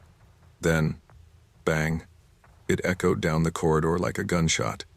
I spun around just in time to see someone run across the far end of the hall, disappearing into a side corridor that led toward the restrooms and emergency exits. Oh hell no, I breathed. Adrenaline kicked in before fear could stop me. I sprinted. By the time I reached the intersecting hallway, the place was dead quiet again. That section of the mall always creeped me out. Coin-operated massage chairs, kiddie rides shaped like cartoon animals, and the public restrooms tucked at the end. There was nowhere else for whoever it was to go. The exit doors were alarmed and locked from both sides. I stopped in front of the men's restroom, chest heaving. All right, I called out, trying to sound braver than I felt. This is security. You need to come out now. No response. I cracked the door open slightly. That's when I heard it. Crying. Low, broken, almost animal. My stomach dropped. Sir, I said, voice tight. If you're in here, you need to respond. The crying continued, echoing off tile and porcelain. I pushed the door open fully. The sound was coming from the far stall. I'm calling the police, I warned. Last chance. Nothing changed. I knelt down slowly, heart pounding in my ears, and looked under the stall door. 2 black shoes, facing me. Whoever it was, they were standing inside the stall, facing the door. Just standing there, crying. Then the crying stopped. Without warning, the person dropped to their knees and looked back at me under the stall door. Face to face, it was the same man. Same eyes. Same dead stare. I stumbled backward, nearly falling. Nope, nope, nope, I said, scrambling to my feet. I didn't hesitate. I left the restroom, pulled out my phone, and called 911 with shaking hands. When the officers arrived, everything moved fast. They kicked in the stall door, dragged the man out, As they walked him past me, he turned his head slowly, locked eyes with me, and said my name, perfectly. I didn't tell anyone that part. I finished my shift in silence, and I never worked another Christmas Eve again. I still think about his eyes sometimes, that hollow look, like he'd already decided how I was supposed to die.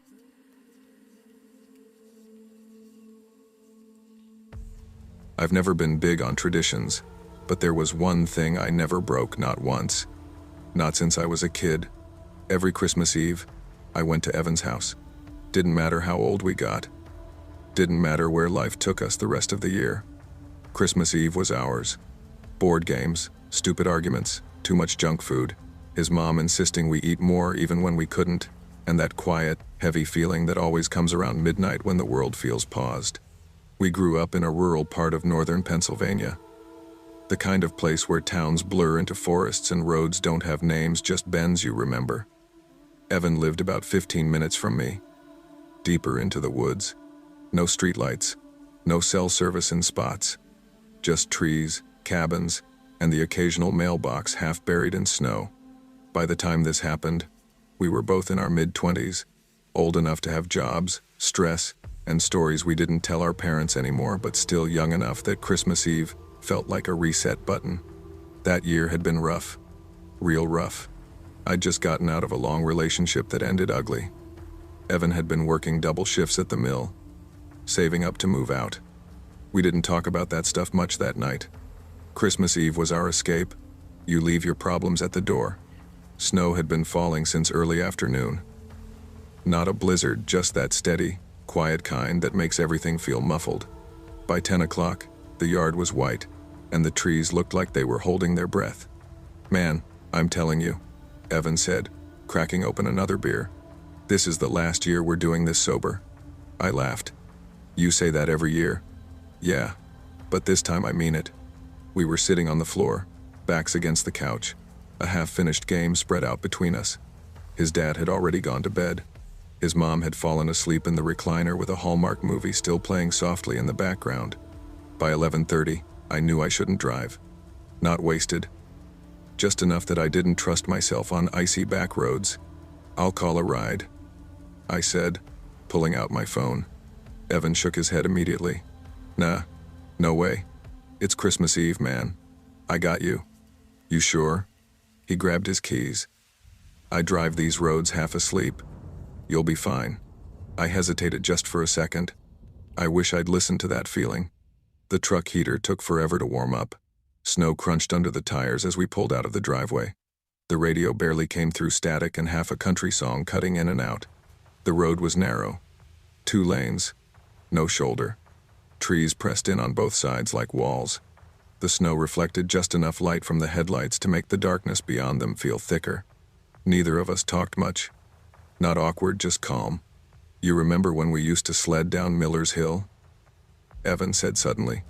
"Yeah, and your cousin broke his arm." "He deserved it." I laughed. The sound felt too loud. A few minutes later, something moved. Fast, low to the ground. Evan slammed the brakes. The truck slid just a little before stopping. "What the hell was that?" he said. My heart was already pounding. "Deer?" "Had to be." But he didn't sound convinced. The road ahead was empty. Just falling snow and trees. "Turn the brights on," I said. He did. The forest lit up in harsh white patches, shadows stretching between trunks. "I'll check," I said, already reaching for the door. Evan turned toward me. "Dude, don't." "It's fine," I said. "Probably nothing. I don't know why I got out. Maybe it was the beer. Maybe it was curiosity. Maybe it was that stupid confidence you get when you've driven the same road 100 times and nothing bad has ever happened." The cold hit me immediately. Sharp, the kind that burns your lungs. I walked toward where I thought I'd seen the movement, and then I stopped. Right there in the snow. Footprints. Human. Boot prints. Fresh enough that the edges hadn't softened yet. I stared at them, my brain lagging behind my eyes. "No," I whispered. They crossed the road and disappeared into the trees. That's when the horn blared. I jumped so hard my chest hurt. I turned back toward the truck. Evan was leaning forward, gripping the wheel, laying on the horn like his life depended on it. "What are you?" I started. He pointed, not at the road, into the woods. I followed his finger, and I saw him, a man, standing still between the trees, maybe 40 feet away, close enough that I could see details I wish I couldn't. He was thin, short dark hair, jeans, a t-shirt, no jacket, no gloves. Snow was collecting on his shoulders. His shirt was dark in places too dark, stained, and behind him, half hidden, was a black garbage bag, bulging, dragged through the snow. He didn't look at us, just stared at the ground.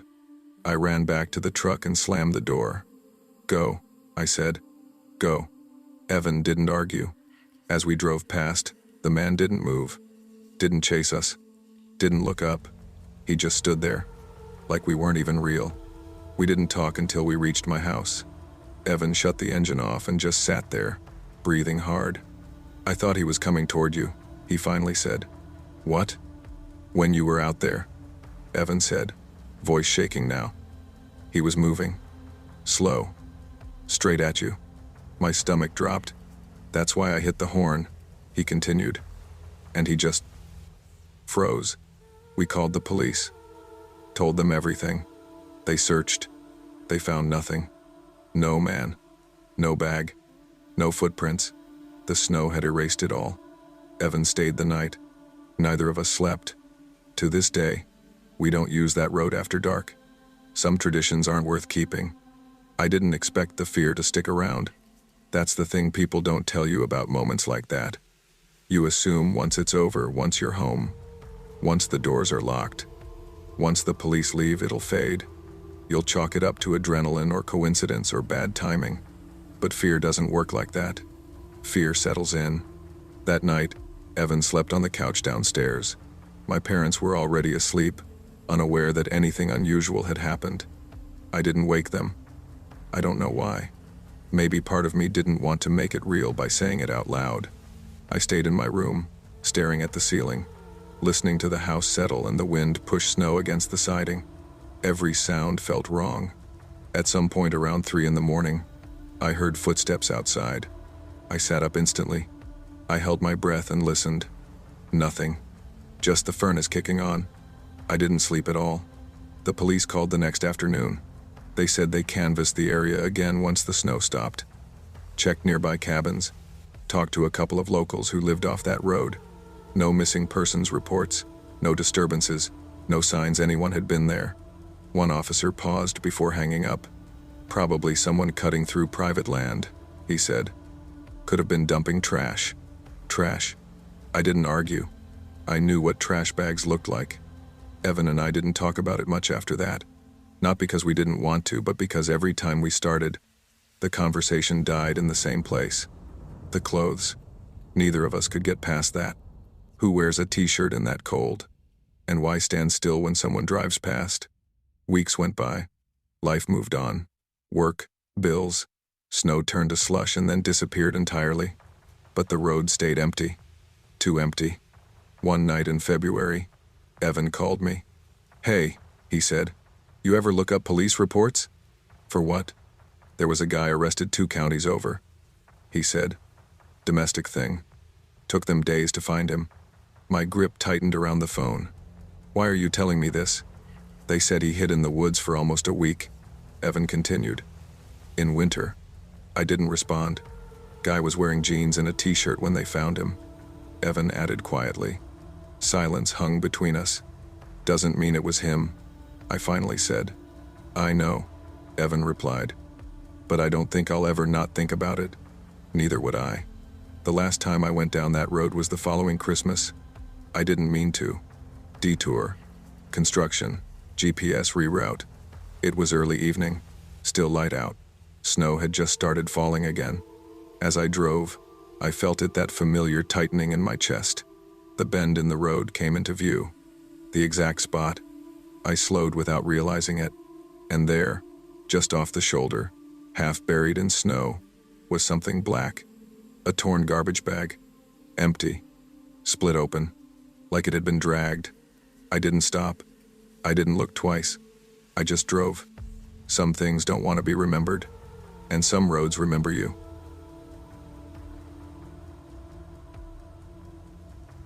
I was 26 that Christmas, and if I'm being honest, I already knew weeks ahead of time that I'd be spending it alone. That wasn't new to me. I lived in a small rented house tucked into the hills outside a dying coal town in southern Appalachia. Not the kind of place you find on a map unless you're looking for trouble or trying to disappear. One gas station, one diner that closed by 6, spotty cell service if the weather rolled in wrong. Most people I worked with lived closer to the interstate, but I preferred the quiet. Or at least, I thought I did. My family was scattered Arizona, Oregon, one cousin somewhere in Florida, who only called when he needed money. Flights were expensive, time off was rare, and my job didn't slow down just because it was December. I worked maintenance for a regional power contractor, the kind of work that kept the lights on for everyone else while you missed dinner, holidays, and sometimes sleep. Christmas Eve was just another shift on the schedule. I remember clocking out a little after 7 that night. The sky had already gone pitch black, the cold biting in a way that felt personal. The radio crackled on my drive home, some local DJ wishing folks a Merry Christmas like it meant something. I turned it off halfway through his sentence. The house was dark when I pulled in, the porch light flickering like it always did. I made a mental note to replace the bulb again. The wind pushed dry leaves across the gravel, the sound echoing louder than it should have. Inside, it smelled like cold wood and dust. No tree, no decorations, just the hum of the refrigerator and the distant whine of wind slipping through the trees. I heated up leftover chili, ate standing at the counter, and didn't even bother turning the TV on. My body felt heavy in that deep, bone-tired way that sleep pulls you toward whether you want it or not. By 8:30, I was already heading downstairs. The bedroom was in the basement, cheaper rent, less noise from the road. I locked the door out of habit, tossed my phone on the nightstand, and collapsed onto the mattress without even changing my clothes. I fell asleep fast. Too fast. The sound that woke me didn't register right away. It slipped into my dream first, soft, rhythmic, wrong. Footsteps. I opened my eyes, staring at the low ceiling, my heart already beating faster than it should have been. At first, I told myself it was nothing. The house settled sometimes. Pipes knocked. Old beams complained in the cold. Then it happened again, clear as day. Footsteps. Above me. I sat up slowly, holding my breath. The main floor sat directly over the basement bedroom. Any movement up there carried straight down through the vents and exposed joists. These weren't creaks. These were deliberate, heel to floor, weight shifting. Someone was walking through my house. My first thought wasn't fear. It was confusion. A friend of mine, Caleb, used to crash at my place sometimes after a night out in the city. My house shaved 20 minutes off an Uber ride, and I'd given him a spare key months back. His girlfriend would usually scoop him up in the morning. It wasn't unusual, but he always texted first. I reached for my phone. No notifications. No missed calls. I stood up, moving quietly toward the base of the stairs. My heart started thudding harder with each step. "Caleb," I called out, keeping my voice low but firm. "Man, that you?" Silence. Then, running, heavy, panicked footsteps tore across the main floor, fast and erratic. Not the drunk stumble of a friend, not casual. Whoever it was sprinted from one end of the house to the other. Every instinct in my body screamed at once. I didn't think. I reacted. I ducked beneath the staircase and pulled open the narrow crawl-space door, squeezing inside just as footsteps slammed down the stairs. The sound was close. Too close. I curled into myself, pressing my hand over my mouth as boots or shoes. I couldn't tell, hit the basement floor. Drawers were yanked open, furniture scraped across concrete. The couch tipped, hit the floor hard. Whoever it was wasn't stealing. They were searching. I could hear breathing now, fast, angry. A man's voice muttering under his breath, words blending together, sharp with frustration. "Where the hell did you go?" My stomach dropped. He knew I was there. Something crashed into a wall. A closet door splintered. Metal clanged as tools spilled from my workbench. I couldn't stop shaking. Every breath felt too loud. My chest burned from holding it in. I thought about my phone sitting uselessly upstairs. Thought about how stupid it was that I hadn't installed cameras. Thought about how this was how people disappeared, quiet houses, no witnesses, bad luck. Then he screamed. It wasn't pain. It was rage. The sound echoed through the basement, raw and animal, before footsteps pounded back up the stairs. I stayed frozen long after the house went quiet. Minutes dragged into hours. Every noise sent my pulse racing the wind. The tick of the furnace kicking on. Something falling upstairs that might have been knocked loose earlier.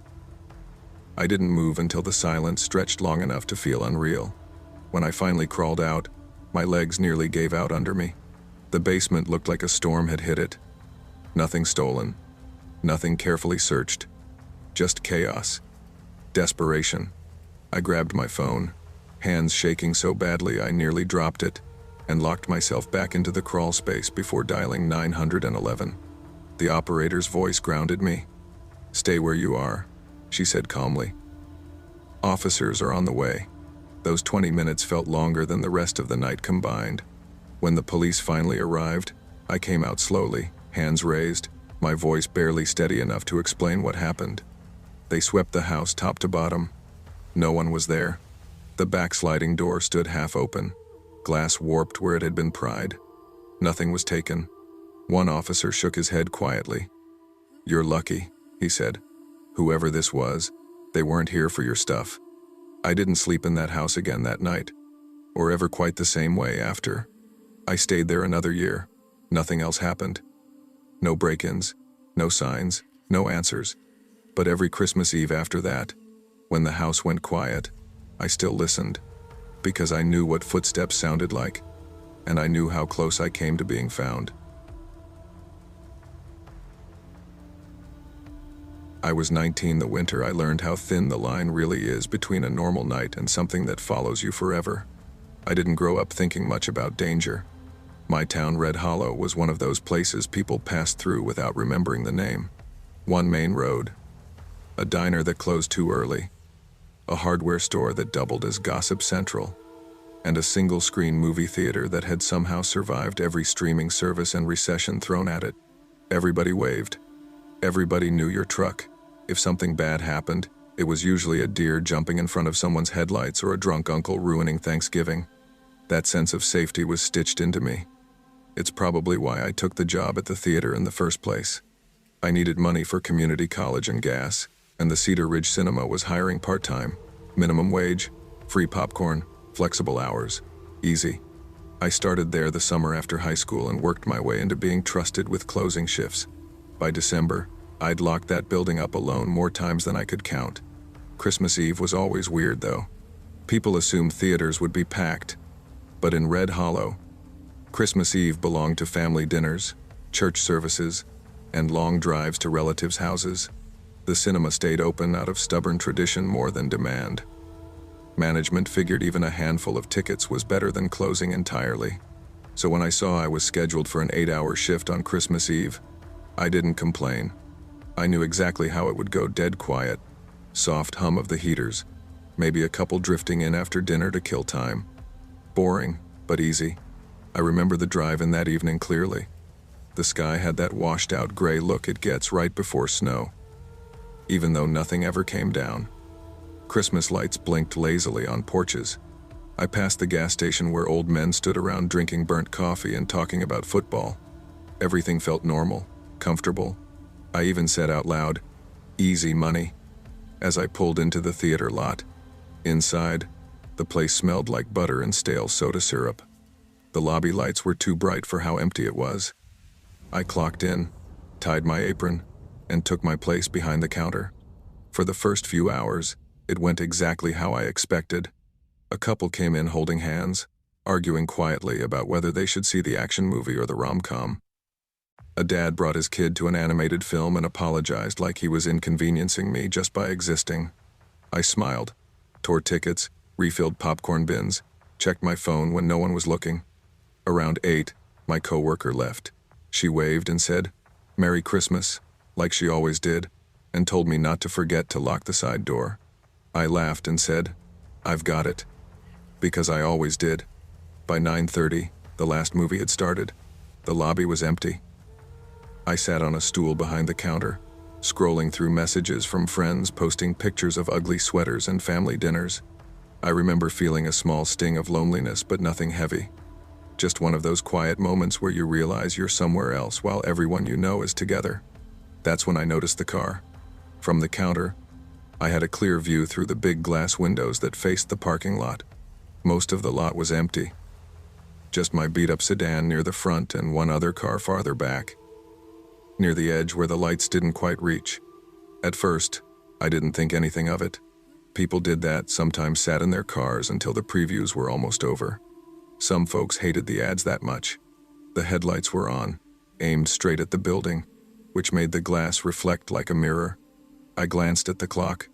9:47 p.m. Cutting it close, I muttered. I went back to my phone. 5 minutes passed. 10. The car didn't move. I looked again. Still there. Engine running. Headlights steady. That little voice in the back of my head whispered that something was off, but I ignored it. Red Hollow didn't teach you to listen to that voice. It taught you to explain things away. Maybe they were arguing. Maybe they were waiting for someone inside. Maybe they were lost. By 10:30, I knew it wasn't a moviegoer. The last show would let out around midnight, and there was no reason to sit that far back for over an hour. I stood up, walked closer to the window, and tried to see inside the car. The glare from the headlights made it impossible. I felt stupid for feeling uneasy. I actually laughed at myself and said, "Get a grip," under my breath. The rest of the shift crawled. I did my closing duties early, cleaned the machines, wiped counters that didn't need wiping, paced the lobby just to burn nervous energy I couldn't explain. Every so often, I checked the lot. The car never moved. Midnight came and went. The final credits rolled.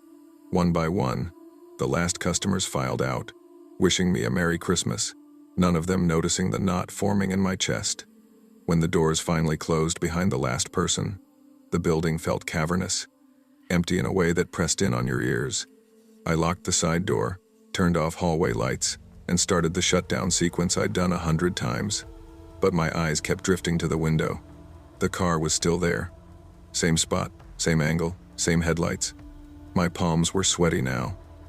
I kept telling myself not to overreact, but my body didn't care what my brain thought. Something was wrong. I could feel it in that instinctual way that doesn't use words.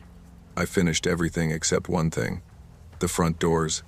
To lock them, I had to step outside. I stood there for a full minute, keys in my hand, staring at my reflection in the glass. I remember thinking about my dad, how he always told me to trust my gut, even when it didn't make sense. I almost called him right then, just to hear his voice. Instead, I told myself I was being dramatic. "Lock the doors and go home," I whispered. "You're fine." I pushed the door open and stepped into the cold night air. The moment I turned back toward the building, keys raised. I heard it. Car doors. Not one. 3. The sound snapped through me like electricity. I spun around just in time to see the car at the back of the lot. 3 doors hanging open, 3 dark shapes stepping out. They didn't shout. They didn't wave. They didn't call out. They started walking toward me. Fast. Something primal took over.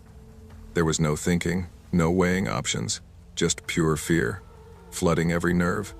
I dropped the keys. I ran. I heard footsteps behind me, heavier than mine, gaining ground. I didn't look back. I couldn't. The sound alone told me everything I needed to know. I fumbled for my car door, hands shaking so badly I missed the handle the first time. When I finally yanked it open and threw myself inside, I locked the doors just as one of them reached my hood. The sound of his palm hitting the metal still echoes in my head. I started the engine and peeled out, tires screaming against the asphalt. In the rearview mirror, I saw them sprinting back toward their car. My heart was pounding so hard it hurt. As I reached the exit of the lot, their car shot up behind me, headlights flooding my mirrors. They followed me. Every turn I made, they made. Every stop sign, they rolled through. My breathing came in sharp, broken gasps. I knew, with absolute certainty, that if I went home, they'd know exactly where I lived. My hands were shaking so badly I almost dropped my phone when I called my dad. "Dad," I choked out the second he answered. "I need you. Right now." He didn't ask questions. He just said, "Where are you?" "I'm being followed," I said. "Please, go to the police station," he said immediately. "Don't stop. I'm on my way." I drove like I'd never driven before. Red lights didn't matter. Speed limits didn't exist. The other car stayed glued to my bumper the entire time. The police station came into view like a miracle. The moment I pulled into the lot, the car behind me accelerated, swerved around, and tore past, disappearing into the night. I sat there, hands locked around the steering wheel, shaking uncontrollably. By the time my dad arrived, I was crying so hard I couldn't speak. Christmas morning, I called my boss. My voice shook as I told him everything. He didn't interrupt once. When I finished, there was a long silence. Then he said, "You're never closing alone again." I quit a few months later. I still think about those men sometimes, about how close they got, about how different things could have been if I'd dropped my keys a second later, or if my car hadn't started right away. Red Hollow still looks the same. Quiet. Safe. But I know better now. Some nights are just nights, and some nights change you forever.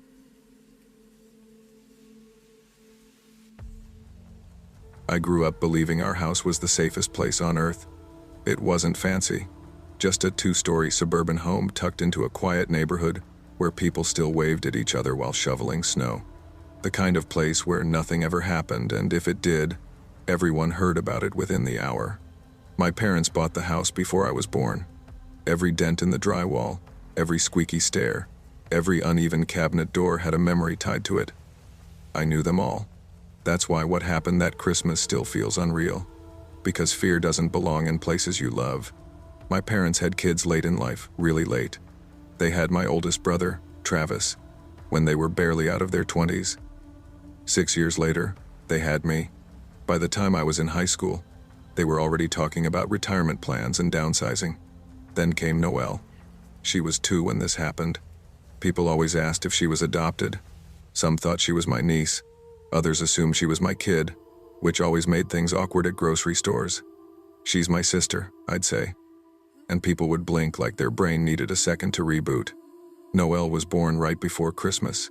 A snowstorm hit the night my mom went into labor, and the roads were so bad my dad barely made it to the hospital. My mom liked to say Noelle arrived wrapped in winter itself. She was tiny, loud, curious about everything, and she trusted me completely. That's the part that still hurts the most. That December, I was home from college for winter break. My first semester had been rough, new city, new people, the kind of loneliness you don't expect until it hits you at 3 in the morning. Coming home felt grounding, safe. My parents, on the other hand, were exhausted. They hadn't had time alone in years.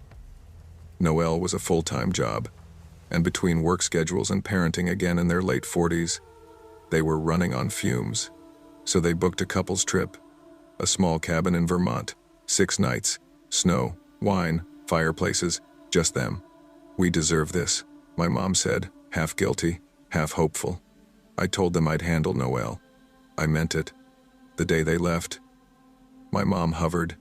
She triple-checked the locks, the baby monitor, the stove. "You sure you're okay with this?" she asked, gripping the car door. "Mom," I laughed. "Relax. I've got it." She smiled, but something flickered behind her eyes. My dad hugged me harder than usual. "Call if anything feels off," he said quietly. I brushed it off. I shouldn't have. The first few days were uneventful. Noelle followed me everywhere, dragging stuffed animals behind her like they were pets. I let her play in the living room while I watched TV, keeping the lights off except for the Christmas tree. I always loved how the tree made the room feel warmer. The glow bounced off the walls, the ornaments catching little sparks of light. It made everything feel calm, controlled. At night, I carried Noelle upstairs, changed her into pajamas, and put her in the crib. Her room was next to my parents' bedroom, connected by a shared bathroom.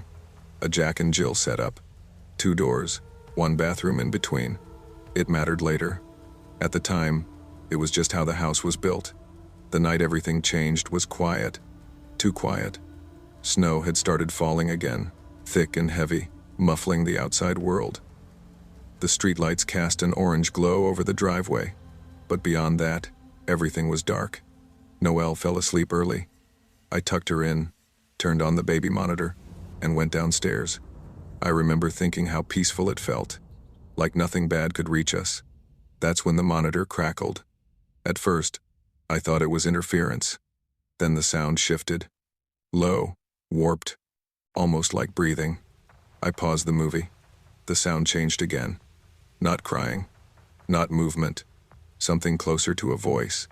My stomach tightened. "Don't be stupid," I muttered to myself. I stood up anyway, and that's when everything started to unravel. I stood there for a few seconds, staring at the baby monitor like it had personally offended me. The sound stopped. Dead silence. My heart was still racing, but I told myself what everyone tells themselves in moments like that. Old house. Bad signal. You're tired. I hit play on the movie again and sat back down, but my attention was gone. Every little crackle from the monitor made my shoulders tense. Then it happened again. A low, uneven sound pushed through the speaker. Not loud, almost cautious. Like whoever or whatever was making it didn't want to be heard. I leaned forward, gripping the edge of the couch. "Hello," I said quietly, feeling ridiculous for even speaking. The sound shifted. It wasn't random anymore. It followed a rhythm. In, out, breathing. My chest tightened so fast it felt like I'd missed a step walking downstairs. "Nope," I whispered, already standing. I took the stairs 2 at a time. I pushed Noelle's door open too hard. She jolted awake instantly and started crying. The sharp kind that slices straight through your nerves. "Oh, hey, I'm sorry," I said quickly, scooping her up. "I didn't mean to scare you." Her little arms wrapped around my neck. I could feel her heart pounding against my chest. I scanned the room. The nightlight glowed softly. Shadows lay exactly where they always did. Nothing moved. Nothing was wrong. I rocked her gently, swaying back and forth until her cries softened into sniffles. "It's okay," I whispered. "You're safe. I've got you." She rested her head on my shoulder. I stayed like that longer than necessary, just listening to her breathing, to the house. When I finally laid her back down, she rolled onto her side, thumb finding its way into her mouth. I exhaled slowly. "See? Nothing." I stepped back into the hallway. That's when I noticed the bathroom door. It was cracked open, just a few inches. I frowned. I didn't remember leaving it like that. Still, I nudged it shut with my foot and headed back downstairs. I didn't make it 10 minutes before the monitor lit up again. This time, it was crying. Real crying. The kind that hits you right in the gut. I ran. Noelle was standing in her crib when I burst in, her face flushed, tears streaking down her cheeks. She wasn't looking at me. She was pointing, straight past my shoulder, at the bathroom door, which was open again. My stomach dropped. "What is it?" I asked softly, crouching down. "What do you see?" She didn't answer, just kept pointing. Her finger was shaking. I turned slowly. The bathroom was dark. Too dark. I reached for the light switch and flipped it on. Nothing. Empty. The shower curtain hung still. The sink mirror reflected my own pale face back at me. I forced a smile and turned back to her. "There's nothing there, sweetheart," I said. "See? Just the bathroom." She didn't look convinced. I picked her up and stepped into the bathroom anyway, checking behind the door, inside the shower, even the linen closet. Nothing. Still, my skin crawled like I'd missed something obvious. I stayed in her room longer that time. Sat beside the crib, rubbed her back, whispered nonsense until her breathing slowed and her eyes closed. Before leaving, I shut both bathroom doors. I stood there for a second longer, hand resting on the knob. Locked. Back downstairs, the movie had ended. The living room felt different now. Too quiet. I turned the volume up on the TV just to fill the space. That's when the monitor crackled again. But this time, it wasn't crying. It wasn't breathing. It was whispering. Low, close, intimate. A man's voice. Not loud enough to make out words, but unmistakable. My blood ran cold. I stood up so fast the coffee table rattled. "No," I said out loud. "No, no, no." I took off toward the stairs. Halfway up, Noelle screamed. I burst into her room. She was crying harder than I'd ever heard her cry before, standing in the crib, shaking. The bathroom door was wide open. Both of them. I didn't move. I couldn't. The air felt heavy, like walking into a room where an argument had just ended. Then I saw movement. A shape stepped forward from my parents' bedroom. A man, barefoot, dirty sweatshirt. He smiled when he saw me, and that's when my body finally reacted. For half a second, my brain refused to process what my eyes were seeing. A man didn't belong there. He didn't belong in my parents' bedroom, stepping through the bathroom like he owned the place. He didn't belong in our quiet house on a snowy night, smiling at me while my little sister screamed behind me. But he was there, real, breathing, close enough that I could smell him. He looked ordinary. That was the worst part. Mid-30s, maybe older. Unshaven. Dark hoodie hanging loose on his frame, sleeves frayed at the cuffs. His hair was greasy and flattened like he'd been wearing a hat too long. He wasn't rushing. He wasn't panicking. He was calm. That smile never reached his eyes. "Hey," he said softly, like we were about to have a casual conversation. Didn't mean to wake her. Something inside me snapped. I didn't scream. I didn't say anything. I grabbed Noelle. She shrieked as I lifted her out of the crib, her arms locking around my neck so tight it hurt. I turned and ran. The man took a step forward. "Easy," he said. "You're gonna slip." That was it. That was the moment fear turned into pure, blinding survival. I bolted. I didn't bother with shoes. Didn't bother with a coat. I flew down the stairs, gripping Noelle so tight I was scared I'd hurt her. The hardwood was slick under my bare feet, and I nearly went down twice, catching myself on the railing. Behind me, I heard movement. Not running. Walking. Slow. Steady. Like he knew he didn't need to rush. I reached the front door, fumbled with the lock, and yanked it open. Cold air slammed into me. Snow bit into my feet as I sprinted across the lawn, Noelle sobbing into my shoulder. I didn't look back. I ran straight to the neighbor's house. Darlene lived next door, mid-50s, divorced, always outside walking her dog or sweeping her porch. Her porch light was on. I banged on the door like my life depended on it. Because it did. "Please," I yelled. "Please open the door." The door flew open. Darlene stood there in a robe, eyes wide. "Oh my God, what happened?" "There's a man in my house," I said, words tumbling over each other. "He was in my sister's room. Please call the police." She didn't ask questions. She grabbed my arm and pulled us inside, locking the door behind her. "You're okay," she said firmly. "You're okay now." She took Noelle from me, cradling her like she'd done it 1,000 times. "I've got her," she said. "Go sit down." My hands were shaking so hard I had to sit on the floor. Darlene dialed 911.